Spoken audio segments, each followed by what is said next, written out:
To obtain cooling metallic foils in the First Descendant, you can acquire them from mission monsters in the White Knight Gold region.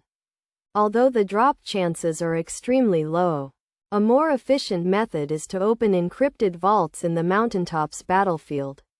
These vaults can be located by scanning for holographic signs on the ground, which will lead you to a vault. The mountaintops battlefield is the ideal location for finding these vaults, and you can open them using a code analyzer. After collecting all the vaults in the area, you can utilize a trick to access more vaults.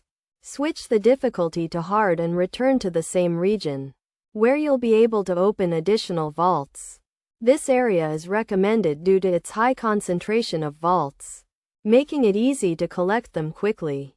Once a vault is opened, you'll need to complete a simple minigame to receive your loot, which may include cooling metallic foils.